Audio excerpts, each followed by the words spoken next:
సిద్దిపేట జిల్లా హుస్నాబాద్ పట్టణంలోని sub station పక్కన గ్రౌండ్లో సంక్రాంతి పండుగను పురస్కరించుకుని 2020 ప్రీమియర్ లీగ్ ఆధ్వర్యంలో క్రికెట్ టోర్నమెంట్ ఫైనల్ మ్యాచ్ను నిర్వహించారు. ఇందులో భాగంగా మల్లంపల్లి వర్సెస్ ఎల్లం బజార్ జట్ల మధ్య మ్యాచ్ని కాంగ్రెస్ పార్టీ నాయకురాలు మంచులారెడ్డి శ్రీనివాస్, ఇక మున్సిపల్ కౌన్సిలర్లు రవి, శ్రీను టాస్ వేసి మ్యాచ్ను ప్రారంభించారు. ఇక ఫైనల్ మ్యాచ్లో మల్లంపల్లి టీం గెలిచి మొదటి బహుమతిగా 15,000 రూపాయలు ట్రోఫీని కాంగ్రెస్ పార్టీ నాయకులు వారికి అందించారు. అలాగే రన్నర్గా నిలిచిన ఎల్లం బజార్ టీం కి 10,000 రూపాయలు ట్రోఫీని అక్కు శ్రీనివాస్ అందించారు.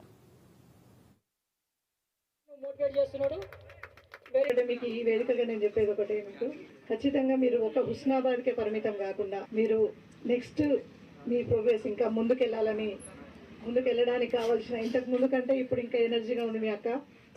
సో మీకు ఇంకా ముందు అంటే పై స్థాయికి వెళ్ళడానికి మీకు ఏది అవసరం ఉన్నా కూడా ఖచ్చితంగా తీసుకోవాలి. ఇప్పుడే డాక్టర్ శ్రీనివాస్ గారు ఏమంటున్నారంటే, అక్క మన హుస్నాబాద్లో కాదు మన పిల్లలు బయట కూడా ఆడాలి అని.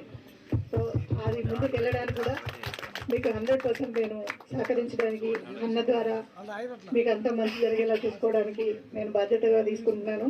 అంతేకాకుండా మీకు మళ్ళీ ఒకసారి గుర్తు చేస్తున్నా, ఇంకా నోటిఫికేషన్స్ చాలా వస్తున్నాయి. సో దయచేసి దాని మీద కూడా కాన్సన్ట్రేషన్ చేయండి.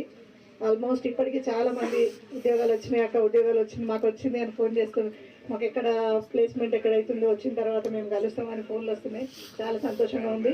మీరందరూ మొదలుకొని పనులన్నీ మానుకొని ఒకటే దృష్టిగా